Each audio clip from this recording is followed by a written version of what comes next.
ذکر کریں گے طبیعت کا. طبیعت انگلش میں کہتے ہیں فزکس. اور کئی صدی پہلے ایک نظریہ تھا جسے کہتے ہیں ایٹمزم. اور 23 صدی پہلے گریکس پرٹیکولرلی ڈیموکریٹس ان نے یہ ایٹمزم کے بارے میں سب سے پہلے کہا, ایٹمزم کے نظریے کے بارے میں, اور کہا کہ میٹر کے سب سے چھوٹے حصے کو کہتے ہیں ایٹم, مادہ کے سب سے چھوٹے حصے کو کہتے ہیں ذرہ. عربی اور اردو میں ایٹم کو کہتے ہیں ذرہ. اور اس وقت انسان یہ سوچتے تھے کہ ذرے کو تقسیم نہیں کیا جا سکتا. آج سائنس ترقی کرنے کے بعد ہم مانتے ہیں کہ atom is the smallest part of matter having the characteristics of the element.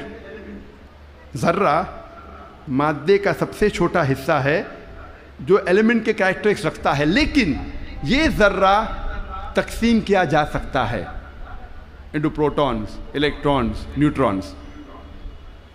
قرآن مجید میں ذرے کا ذکر ہے تو لوگ سمجھیں گے قرآن مجید آؤٹ ڈیٹڈ ہے, یہ پرانی کتاب ہے.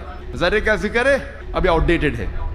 قرآن میں ذرے کا ذکر ہے, لیکن ذرے کے آگے کیا لکھا ہے وہ بھی ہمیں دیکھنا چاہیے.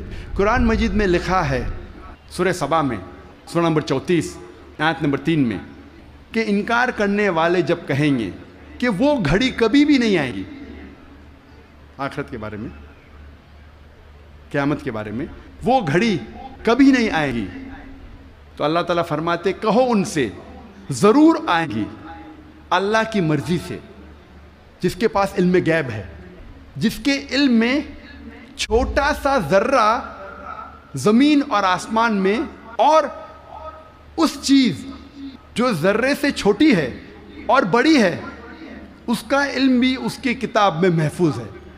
تو قرآن مجید میں لکھا ہے کہ ذرے برابر چیز کا علم ہے اللہ کے پاس, اور ذرے سے چھوٹی چیز اور بڑی چیز کا علم بھی ہے.